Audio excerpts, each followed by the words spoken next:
Hi, I'm Rhonda Buss, and welcome to a brand new episode of So Busted Reads. It's the holiday season, and so many of us are thinking about gifts and what to give to someone. And today I actually have two ideas that you may appreciate. The first book I'm going to tell you about, well, let me go back. Both of these books are quite old, but they are available. The first book, I actually found out about it because I had never read the book How to Win Friends and Influence People that was written by Dale Carnegie, and I had wanted to read it for years and just had not done it. So I ordered the book, and when I started reading it, they were using examples of like Shaquille O'Neal, and I thought, Dale Carnegie died long before Shaquille O'Neal ever set foot on this earth. And then I saw that it was a revised edition for the modern day reader. And I thought, I don't need a revised edition. I want to read the words that Dale Carnegie wrote. So I went online and I found a first edition book, and I absolutely loved it. And what was wonderful was I found out about a book that he had written prior to writing How to Win Friends and Influence People, and it's called, the light's a little bad, Lincoln the Unknown. As it turns out, Dale Carnegie was quite the fan of President Lincoln, and after reading his book, and you can see this is a copy that I own, and it's quite worn. I've read it a number of times, and I too have become quite the fan of President Lincoln. It's beautifully written. When he wrote the book, he actually went to Springfield, Illinois, where there were many people still alive who personally knew President Lincoln. So he was able to get the stories straight from the people, and not just, researching in libraries, but actual words from people. And it was, like I say, it's beautifully written. So I found out about this book in the first edition book of How to Win Friends and Influence People. And so when I first found out about it, and like I said, I really wanted to read it. And so I went online and I looked for it, and it was terribly expensive. And I thought, well, I can wait. So I kept it in my search, and ultimately a copy came up that was reasonably priced. And so I bought it. So happy I did. I got the book, and I sat down one morning and I thought, well, I'm just going to start the book. Well, I started it, got to the end of the chapter, and I thought, well, I'll just start the second chapter. Well, I started the second chapter. I'll just finish the second chapter. That kept going and going and going until I just finally said, forget it, I'm reading the book. And so I spent the day reading the book. And what was interesting to me is, like I said, I became in awe of the man that President Lincoln was, his lasting legacy, just an incredible person. And it's not like it was a surprise. We all know that he was assassinated, but when it happened, I actually cried. At that point, I felt that it was my president at this present time. And this has it's been a number of years ago since I've read this book, but I couldn't recommend it enough. I've recommended it to many people, and it is now being published again, and I think that I'm the one to thank for that. A friend of mine, I had recommended it to him. He got the book and he read it, and he was like me, he just devoured it. And he called me and he said, Rhonda, that book was incredible. And he said that whenever someone recommends a book, that he's always a little skeptical. He said, sometimes it's good to them, sometimes they think it's a great book because they finished it.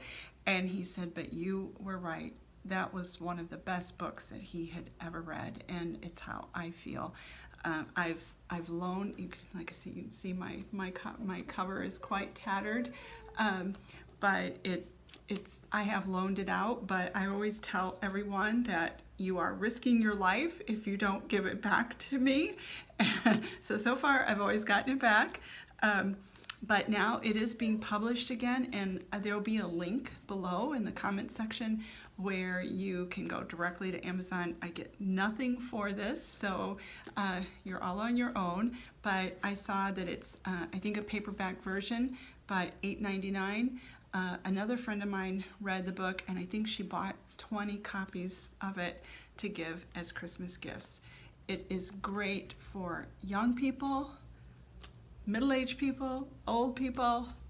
Fabulous, fabulous book. And it's one that you will walk away and feel very enriched from having spent the time reading it. The second book that I wanted to share with you was actually written in 97, so also quite old. And this is the autobiography of Benjamin Franklin. As you can see, it's the audio version, not the written version. I actually bought or borrowed the book from the library for my husband and myself to listen to it while we were on a road trip.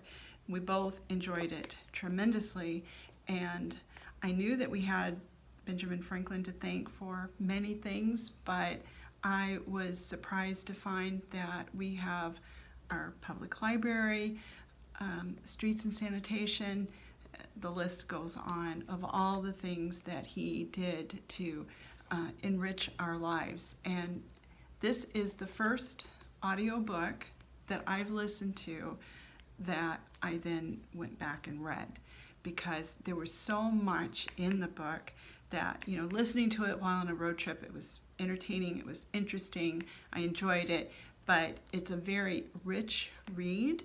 And there are quotes that for those of you who know, I mean, of course, I enjoy inspirational quotes, and he had many, so I wanted to go back. And then there were some fine facts that I just wanted to absorb a little better as well. So the autobiography of Benjamin Franklin, I think it's, of course, it was written before 1800, so the English is a little old. It's not horribly old, and but it is, you do have to train your ear just a bit, because it is a much more formal version of English than what we use today, but well worth the time and the effort. I think maybe for many, the audio version might be a little bit more enjoyable. The man who reads it, he actually makes you believe he's actually Benjamin Franklin and that he's really reading the book. So it's entertaining, interesting. You walk away knowing a little bit more about history and without feeling overpowered or bored, by no means. So once again, and it will be down below, but Lincoln the Unknown by Dale Carnegie. If I could only keep one book, this is the book would be my only book to keep. I love this book, and it has, in dealing with people, I think one of the things that meant so much to me was finding out how President Lincoln dealt with others. And he had a bit of a temper, and he would write out a letter to someone. The first general, for example, the first general in the Civil War, had he done what President Lincoln had told him to do, the war would have ended very, very soon, but he didn't do it, and he wrote a scathing letter to him. The only reason that we know that that letter was written was because it was found in his personal effects after he died. And then in his journal, they read that he wrote the letter, he put it aside, and he never sent it because he came to the conclusion that he wasn't there. So had he been there, he may have made the same judgment call. So it was better just to let it go. And so often during his life, that was how he would deal with different circumstances, is just let it go and keep the peace. So I found that to be quite inspiring, and like I said, now you know who one of my favorite people, whom I've never met, but one of the most influential people for me. So Lincoln the Unknown, and then also wonderful is the autobiography of Benjamin Franklin. So if you get those as Christmas gifts, I hope that whoever receives them will enjoy them half as much as I did, and I'm sure that they will. So thanks for stopping by, and until next time, hope you find something good to read.